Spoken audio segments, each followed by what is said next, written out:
Alam nyo ba na mula September 1 hanggang October 4 ang Feast of Saint Francis of Assisi, ipinagdiriwang ng buong simbahan ng Season of Creation. Ito ay panahon ng pananalangin at pagkilos upang alagaan ang ating common home, ang kalikasan.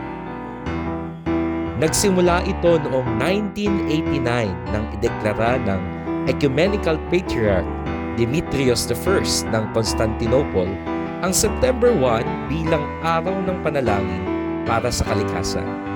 Kalaunan, iba't ibang simbahang Kristiyano ang nakibahagi at pinalawak ito bilang buong panahon.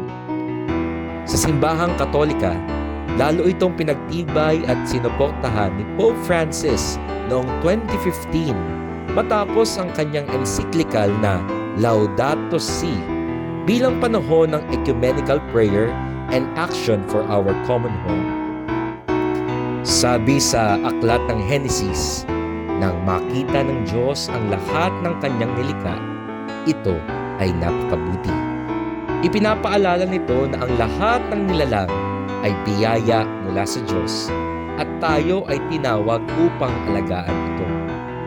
Ang mundo ay hindi basta kalikasan lamang. Ito ay creation, tanda ng pagmamahal ng Diyos.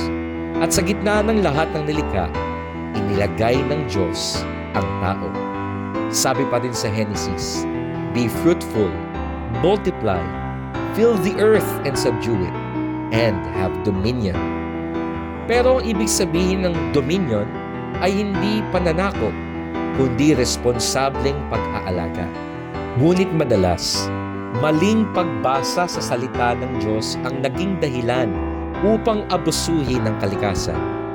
Itinuturo ng yumaong Santo Papa Francisco sa kanyang Laudato Si, "The earth, our home, is like a sister. She now cries out because of the harm we have inflicted on her." Kaya't malinaw ang ating tungkulin. Hindi tayo may-ari ng sangnilikha. Tayo ay katiwala, stewards of creation. Itinuturo nga ng Catechism of the Catholic Church, ang dominion ng tao ay hindi absolute. Ito ay may hangganan at dapat isabuhay ng may religious respect for the integrity of creation. Ito ang tinatawag na ecological conversion, pagbabagong loob upang mahalin, pangalagaan, at ipagtanggol ang lahat ng nilikha. Mga kapatid, sa Season of Creation, alalahanin natin ang pangangalaga sa kalikasan ay hindi dagdag na gawain lang. Ito ay bahagi ng ating pananampalataya. Tayo ay tinawag upang maging mabubuting katiwala ng sangnilikha. Together, let us care for our common home.